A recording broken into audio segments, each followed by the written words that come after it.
Hello and welcome back to the Blaze of Glory that is the last stand of the Abysians. And let's see what awaits us on this turn. We do have research getting completed. We have Alteration 5 now, and what that gives us is the big one we get Nightfall, which is kind of like a poor man's darkness to cast. It gives us invulnerability. It's a great buff on any death mages that we get, along with Group Stone Skin, which is very good on our troops. Bone Melter, we actually do not we actually do have the ability to cast Bone Melter, which is just a really good AoE one, sort of like a Soul Slay. Has a bit of a short range, but the real two prizes for this, in sort of like Nightfall, we can get Solar Eclipse. It's not the easiest to cast because there's not that many Astral Fire mages that you can get on indies or on most nations, but we do have them. All of our Wizards of the High Magics, if they get an Astral Random, they already have Fire, so we can plug them into a Communion. Cast Solar Eclipse, which is just a very good stopgap until we can get Darkness proper. And then Incinerate. This is really great. All of our Salamanders, all of our Dragons, just Phoenix Pyre, spam out Incinerate. Even if you get Fire Resist buffs, it's really not enough for 18, plus whatever extra levels the mage has are mitigating fire damage. It's just a very good spell, advance and cast. If we get any assassins and they cast, they can just cast Incinerate turn 1 and probably kill the assassin as well. Speaking of assassins, we actually do have an assassination battle against us. We had some site searching. We actually captured 21 blood slaves, which kind of makes up for these past few turns that we haven't gotten any. But we do have an assassination attempt on one of our slaves, or one of our communions here. And luckily, I did put all of the misbred to guard commander, because I was worried about something like this. So we have a misbred and a warlock versus just an unkitted assassin here. He is a giant assassin, so he is kind of scary. He has 2 experience stars, so he's been around for a minute. Starfire's coming out. That's a good spell. What I would honestly prefer is if he just casted Body Ethereal on this misbred, because this assassin doesn't really have a kit, he just has a regular dagger. But let's see how this goes. It's a little bit of a brawl while he just gets to cast Starfires over and over, and our misbred killed him. 41 damage hit, wow. Let's see how that roll went. 27 damage plus 12 to only like a 3+3 prot roll. Absolutely killed the guy. Crazy. That is, I think that misbred deserves a raise. It should become a demon bread at this point. And then we have a battle in Cedarwood. They're just raiding into a few of our forces here. This is actually on top of our fort, our Lizardman fort here, so they have it under siege now. I didn't have too much, just a random guy on top. Just because he didn't have anything better to do. But he's now been knocked off, and that fort is under siege. We also have a battle in Hoburgdorf. If you remember, this is where our Lizardman Shaman communion is. And what this looks like to me, he's not attacking with very much. They're just on, attack straight away. It looks like he's doing a bit of a limit test to see how far his giants get before my communion's online. He's also doing a gym bait, so it's kind of two bits in one. And then our communion comes online. They actually get a little bit closer to our side, to our communion, than I would like. If you have like a few hundred of these first few enslaved mines aren't going to tie him up enough. Especially if they're on attack rear, a lot of the swarm, a lot of the illusionary army is going to go towards the middle, and then the sides are just going to be taken out. But let's just see how this goes. It's a very easy fight, a whole bunch of enslaved mines going off, some swarms. We also get more information on the fatigue of our communion, a few of the cool things they did. We put our god just a little bit too close so we can rescript it to where he's a little bit further away, doesn't end up burning any of our lizards. Very clean fight. And we did enslave some giants, which is exactly what we want. These giants, sadly, we got one of their commander giants, which is actually the only giant that we can get from them that does not have maximum leader size, like minimum leader size 6. So we can actually put this guy, we've already put this guy on a guard commander. But then we got just a few, over in Hoburgdorf, we actually got just a few of these Ectromos as well. They have minimum leader size 6 though, so they're just kind of sitting on top of the fort. That'll be good just to tie up a few extra troops right at the start of the battle, and a little bit extra siege strength. And we have a battle here in Valgard. We're running right into the PD. I was expecting them to want to do some siege math, because I know that this turn they're jumping onto the last turn that they need. So if they could just hold out for one more turn sieging, then they would have won the game. But we'll see. We'll see here. So yeah, we just fight against the PD. We get to see our communion in action, all of our Abysians, our brave Abysians fighting. We've got our mercs over here. these lovely sappers just firing away into the high protection troops. A whole bunch of evocations, a bunch of falling fire, some gifts from heaven, just decimating these troops, and then tying them all up is an enslaved mind communion. It's a very clean fight, and you'll see pretty soon into this fight here as they start getting in. You'll see a couple of our demon bread actually coming in to join the fray, and we'll see that happen right now. Wonderful. They actually got a lot of kills this fight as they just flew around killing things. It's great to get them extra experience, get them a little bit closer to getting Hall of Fame entries as well. Very fun. If you are interested in the kits, that's what I'm showing now.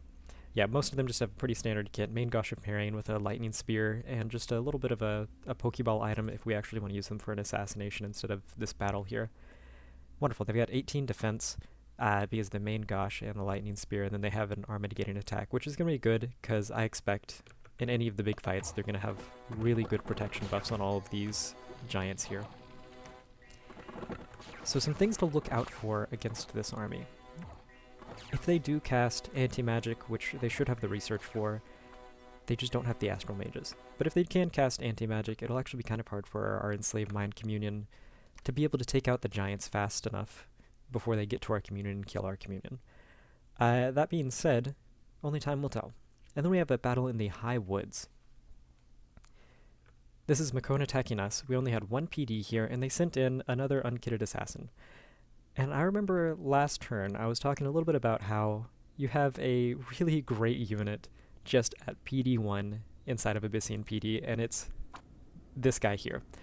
2 really high damage attacks, good protection. He's got a pretty good stats, pretty good, heat aura, fire resist. He's just a dark vision, so even if you have it in a cave or something, it's just a great unit, good hit points. And this is enough to kill a lot of light thugs. So really we're going to see a fight between a giant with a 22 damage attack and an absolute beast of an Abyssian with 2 23 damage attacks. Our PD here, they definitely help tie him up a little bit, and then there we go. We kill that extremely light thug with no issue whatsoever. It's very hard to raid with just random scouts into Abyssian PD. Then we have some unexpected events. Nature gems, wonderful. We actually got worldwide cold. Last turn we got worldwide heat because the summer lasted longer, and now everything's just a little bit colder. That's very fun. And when one of our scouts was discovered, let's go ahead and go to the province. This is over in Makone, so we can see what he's patrolling with if we ever want to try to lock it down in a magic phase or a surprise attack here. Not too much. He is patrolling with a mage, which kind of makes it just a little bit harder, and then he's patrolling with a whole bunch of these assassins here, which you'll notice they have patrol bonus 15, so this is a really high patrol strength here. There's not much we can do to get a scout on top if he's going to be patrolling with this every turn. But there are things that we can do if we can take him by surprise. A good enough stack of burning ones, even, magic phase in our god to just sort of wear this out a little bit, gem burn, things of that nature. And then we have that guy, which was one of our salamanders, went ahead and got patrolled out here. I wasn't expecting any sort of patrol strength here because he had no units here last turn. But if you can see the fight, he has 125 units in his PD, so it's actually enough PD to be able to patrol out our stealth bless, which is only about, here, let's see. I think it's only about 20, if that. Yeah, it gives us 40 stealth. 40 stealth, which is pretty easy to patrol out, all things considered. And then we actually, one turn popped the fortification of Valgard. I do think there are a few ways he could have made sure that we did not one turn pop this. If he had actually, you see this army here, this army was 2 provinces away, and the extremos would have had just enough map move to make it inside of the fort. If they had made it inside the fort, that would have been about an extra 200 to 150 siege strength, which I did the math, and like I said, they should be able to get between 700 and 800 siege strength inside of this fort, but that was if they moved these in. And if they had gotten that 700 to 800 siege strength, then they actually would have held us off for another turn while we were sieging the fort, which would have led to their win. That being said, they did not. They actually just moved everything 1 province closer because they wanted to move the whole army together. And now we get a big climactic fight right here in this throne of gates and conjunctions as we siege the fort. Most likely, they'll want to throw everything at this army, because if I win this fight, this is really just slipping the win out of their hands for a few more turns. But we've got 200 troops here. They're probably all going to jump on top of the fort because they probably want to fight with their full force on top of the fort as opposed to half their force on top, half their force within. If it was a normal game, they might want to do half and half because then that gives us more gym burns. But we actually have the gym longevity mod, so it'll last for the entire month even if we spin gyms. They did see our scripts on here because they did not want to fight outside of this fort here, and I would think that they want the siege strength math. They would want to watch the siege strength math. So they actually are seeing a completely different script than what we're going to be scripting whenever we actually fight them. Right now it's just a communion slave straight into enslave mind. Really no gyms are being spent, no special spells are being cast. But what we actually have scripted here, again, there's a whole bunch of enslave mind, but something that we're doing extra for this communion is that right at the start, instead of going straight into the communion, all of these 20 blood mages here are actually going to be casting summon imps. So that's an extra 100 imps that are going to be starting out just turn 1. I do not know if the gym longevity mod actually covers blood slaves. Sometimes blood slaves are a little bit wonky when modding and when doing these gym mods in general. But if they are, longevity blood slaves, then this will also be instrumental when we storm the castle. They have a really great siege fort defender here. How do you say that? Discobolus. And having an infinite number of these 27 damage attacks on top of the walls there is really going to wear down any troops that are caught up in the gate. So it's very dangerous to do that. The imps, however, don't care. They'll just fly back there, start, wailing on these archers here, which is kind of what we need, an extra 100 imps just to tie these guys up while we actually do the damage with our evocations. But like I said, most of the fighting I expect is to be on the outside of the fort here. So we've got a wonderful summon imps, about 100 imps right at the start, and then going into our communion a turn later, with Power of the Spheres, Light of the Northern Star, Enslaved Mind going off, just to get all of our astral mages extra strong. And then for big battlefield spells, we've actually got, I believe, we're moving this guy with some Boots of the Messenger. He's going to be casting Inner Furnace, so all of our heat auras are going to be extra high. This is just a neutral heat province scale, because last turn we had heat 1, and then this turn we got -1 heat, because the winter is especially cold. And then we've also got I Ain't Dead Yet, our prophet that we got last turn. He's running right in, just for a little bit of an added bonus. We actually soul slayed Makon's god a few turns ago, in that big battle where we killed a few hundred of his giants, and this was his kit on his god, was the Dancing Shield and the Ring of Regeneration. I just wanted to show off that I still have these items, and he does not. But his main focus here is actually going to be casting Divine Blessing, and then Frighten. Frighten's going to be surprisingly instrumental in this fight, I think. He's got a very, very big supply issues. He's moving 200 of his troops through a wasteland there. Giants take a lot of food. He probably has a lot of giants inside of this fort here. Fort supplies are probably enough to feed him, however, because it's sieged, and so they're going to eat through the supplies. But being able to have that morale penalty with the starving 200 or so giants up there, and also being able to cast range 50, frighten 5, just one guy a turn, is going to be very, very useful. This is also not an MR negates. This is just a straight frighten, fear check. And the more of these giants we can get to rout, the better. So that's actually going to be his script. You could put him in, especially with this, Ring of Regen, Dancing Shield, you could put him in as a great thug just to walk in, maybe with some of our Demon Bread. But I think Frighten might actually be a little bit more useful, because every time you cast Frighten, there's a good chance you might end up routing a giant or an entire squad if you get enough giants to rout. Then we've got a few Barbarians just right at the start. Walking in, they're going to be more evocation bait. A couple militia, because these guys were free from an event. They're just going to be holding attack rear. Hopefully they can get around, distract some of these mages. Again, be a little bit of their evocation bait. They don't really have archers, so it's just evocations. But for battlefields, we also got Quagmire going off. You'll notice we've actually got a script slot in between Communion Master and the big spells that we want. We want to make sure that we cast our big battlefield-wide spells. So part of the reason we have to do this is Summon Imps is 150 cast time. And not all of these mages have 150 cast time before they go into the Communion type spell that they could pick. So we're just putting a nice little buff that could go on our Communion Quicken Self. In case we do lose the battle, we want to make sure that our our mages can actually route very quickly so that we don't lose everything. And then Quagmire, for the obvious reasons. Encumbrance, the Giants have encumbrance issues. It'll make them a little bit slower, so our mages can get off a few more spells before they really get back there. And then Enslave Mind. We've also got, on our other air guy here, we've actually got Solar Eclipse going out. I had talked before, this is like a very nice, just darkness -3. We have dark vision, they don't, so an extra subtraction to their stats can make this a little bit easier for our fights here. And then Enslave Mind. Our lovely Lizardman here is going to be casting Personal Regen and then straight into Relief. We don't have Rigor Mortis going up, but Relief will just be a good spell for our communion, for our troops, because we do have encumbrance issues as well, especially if they get Rain or Storm off. That'll make our fire spells take a little bit more fatigue, so we just want that extra relief in that. And we also have all of our non-Heat Aura troops here, kind of in a ball, just to protect themselves in case there is a bunch of people who jump back there, flyers, things of that nature. Our communion is in a nice little ball here. They're a little bit more spread out than that last battle, because all of them have blood slaves in order to cast summon imps. As you can see, wow, another guy has an imp, has a blood slave here. Each one of them has a blood slave. We do actually have a communion master casting Reinvigoration as well, and then we have our Earth one casting Temper Flesh just on all of our communion because he needed a slot to account for summon imps, and then summon Lesser Earth Elemental. I did not script that.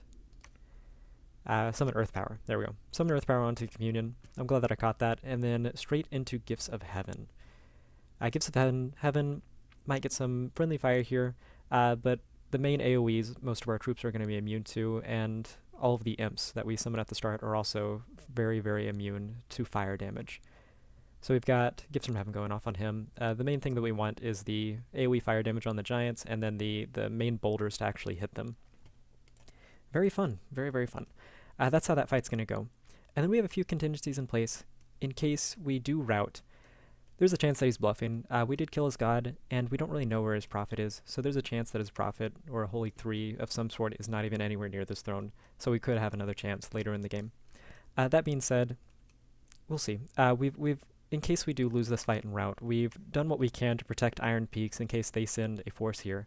I don't think they're going to send all 200 Giants. More likely they'll send a raiding force similar to what they put on the Cedarwood, because they probably want all their forces here to try to knock us off this throne. But if they do send a force here, what they're going to find is 9 of our Misbred hold an attack rear, along with a Swarm cast, a couple Nest of Salamanders. Nest of Salamanders is a cool spell. It's added in Dom 6.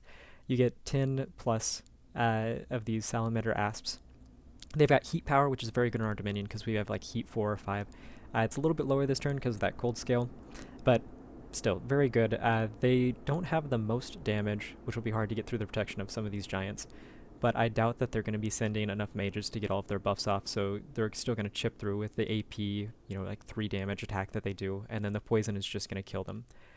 Very good. It really, you just kind of, I kind of just wanted something to hold up the Giants in case they send like 40 of them, while the rest of our mages cast actual spells like Falling Fires, Fireball, Panic. Again, a lot of these Giants are starving right now, so Panic's going to be very useful.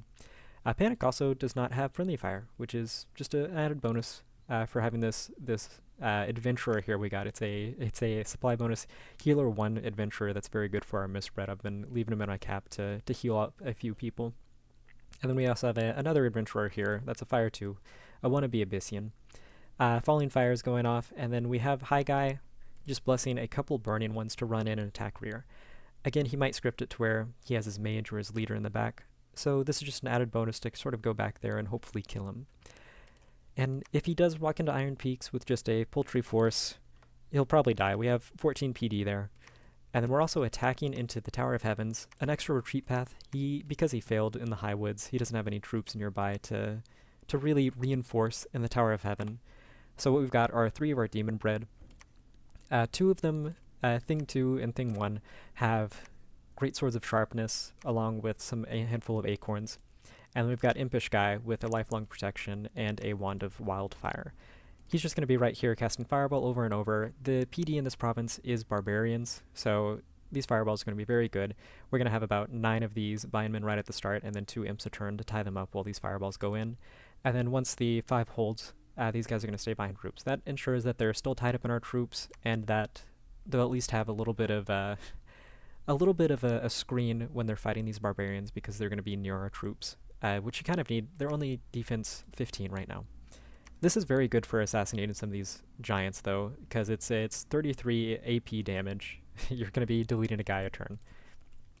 And then let's see what's going on in Hoburgdorf, our other main force here. He's been gym baiting us every turn. And then in our events here, we reached the fortification here, but we've only started to destroy the fort in Hoburgdorf. We're probably going to have to sit on this fort for another 3 or 4 turns. Each turn he can gym bait us just like he did just then. We're also starving in Valgord, not by too much, but enough that it may be important. But here in Hoburgdorf, he could just gym bait us each turn. We're actually going to instead move a few of our forces right here into Cedarwood to break the siege. We've got our god and one of these fire guys doing more nests of salamanders just to tie people up, a few animate trees for the same reason, and then gifts from heaven, summon earth power, gifts from heaven. The reason I'm starting out with gifts from heaven is so that he doesn't really have fatigue issues when he's casting gift from heaven because he's such a high earth caster.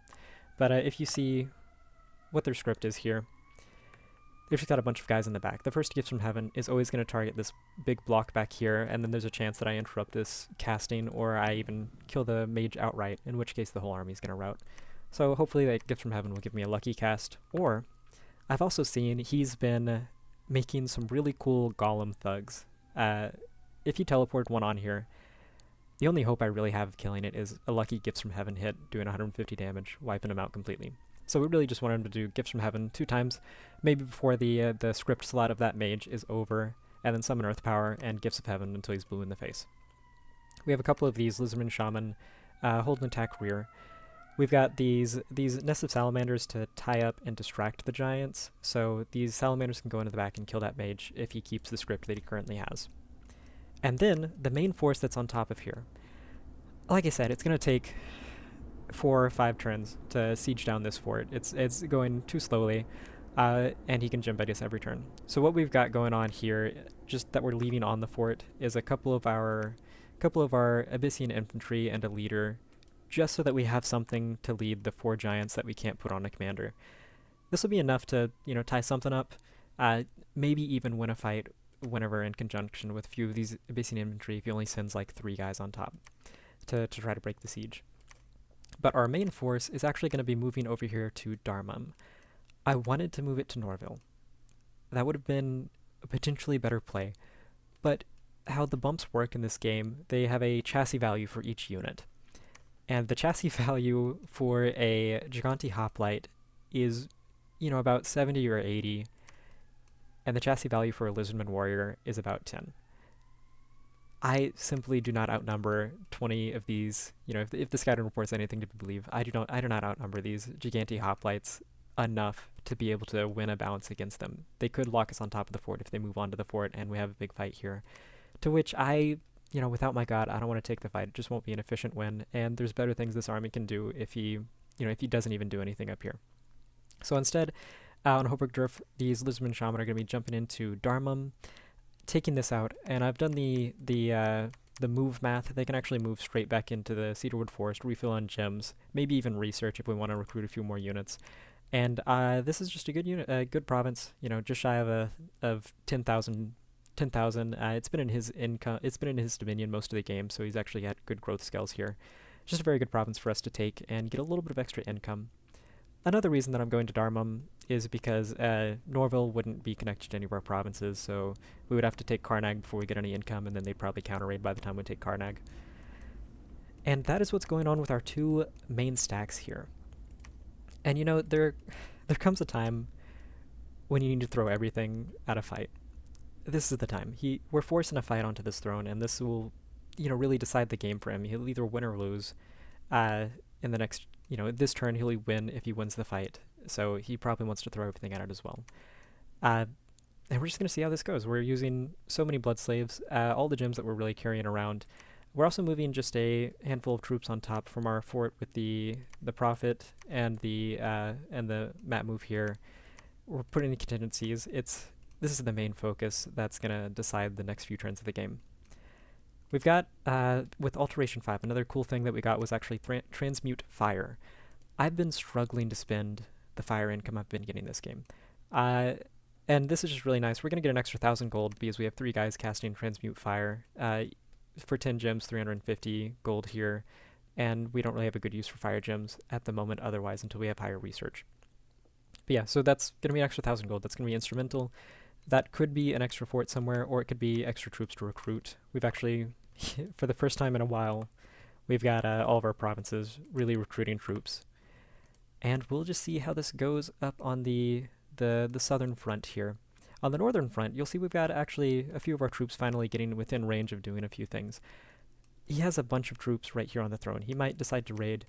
He might also just be lazy and, put all of his eggs in one basket and leave it here on the throne, not doing anything.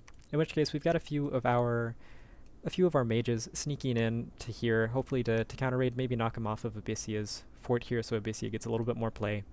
And then, just moving a few of these troops that got routed by the horror, and a few more of our blood hunting going on right here.